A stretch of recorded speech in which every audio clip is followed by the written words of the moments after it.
Spurgeon here with RevZilla, and I am back in sunny Southern California once again, but this time I'm here with Honda for the launch of the Rebel 300 and 500 motorcycles, and in front of me, you're gonna see a new Rebel 300. But this is not the bike that I'm gonna focus on in this first ride review, and that's because we have a surprise for you. At the end of the day, I'm heading to the airport and I'm picking up the big guy. That's right, Lem is flying out, and together we've secured a Rebel 250 and a Rebel 300, and we're gonna put them side by side, two big guys on two little bikes.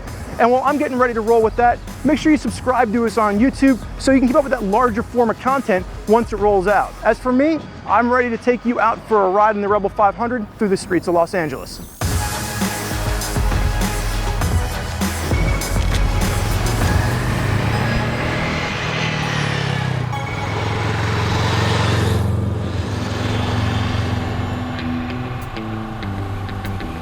So here we are in the mean streets of Malibu, and Honda has set us free. They said, go out, ride the bike, just make sure you meet back up with us at lunch. So I'm out here and I'm riding some of my favorite roads from when I used to live out here in California.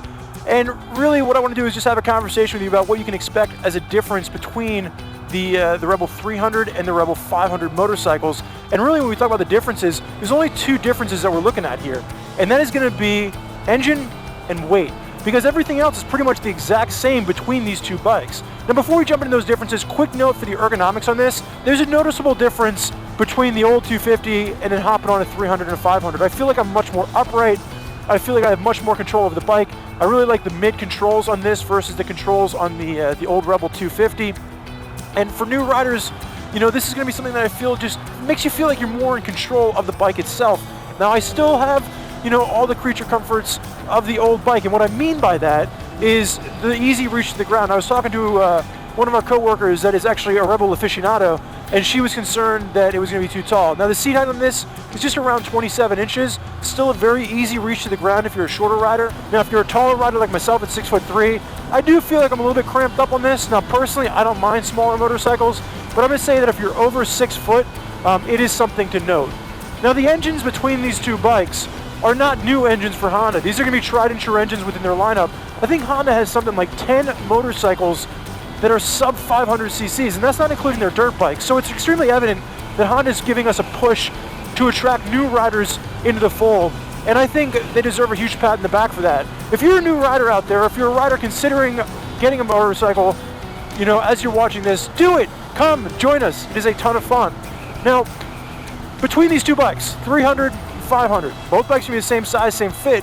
It's how much power are you looking for? So that 300 is going to be a single cylinder, 286 cc engine, and then you bump up to the 500, which is going to be a 471 cc parallel twin. Now, who cares about the cc's?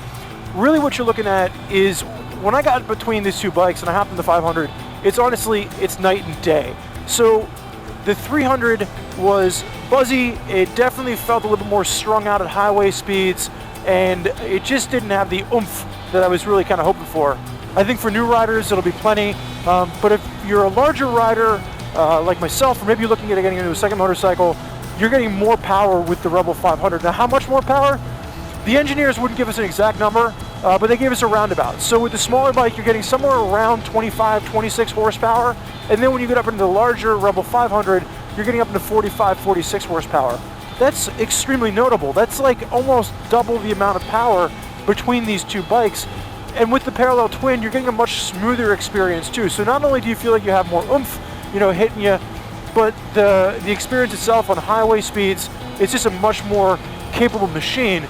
But with that extra power comes more weight. So you're looking at almost 44 pounds of increased weight when you get up into the 500 over the 300.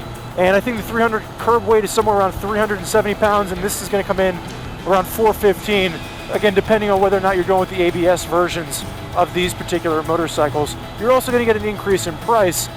You're looking around $6,000 for this one versus $4,400 for the small one. But for those of you out there that are concerned about the increase in weight, honestly, I'm here to tell you, doesn't matter. If this was a review on a brand new sport bike, and we're talking about 40-pound difference in weight, absolutely, 100% big deal. Here, not an issue whatsoever. But I want to go play around with this bike a little bit more. So I'm going to meet back up with you all at the lunch spot, but for me right now, I got a few hours to kill with the new Rebel 500.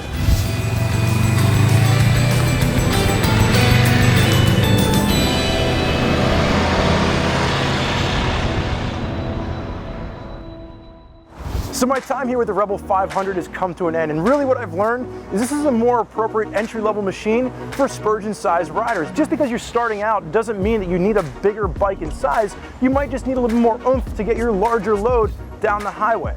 But keep in mind, that extra bit of displacement doesn't come free. You're looking at around a $1,600 premium over top of the Rebel 300. This bike at its base price is going to come in around the $6,000 price point. What that gives you though is nearly double the power you can expect from the Rebel 300. But I don't want to get too far into the Rebel 300. At this point in time, if you want to check out more info on the Rebel 500, head over to Common Tread where you can read my first ride review of this motorcycle. But really, you want to make sure you subscribe to us on YouTube because you do not want to miss the antics that are coming down the road where Lem and I take a Rebel 250, throw it side by side against a Rebel 300, and we hit the highway. Speaking of which, I have a large bearded man that I need to go pick up at the airport right now. I want to thank you for joining us today for this first ride of the Rebel 500. I'm Spurge. Enjoy the ride.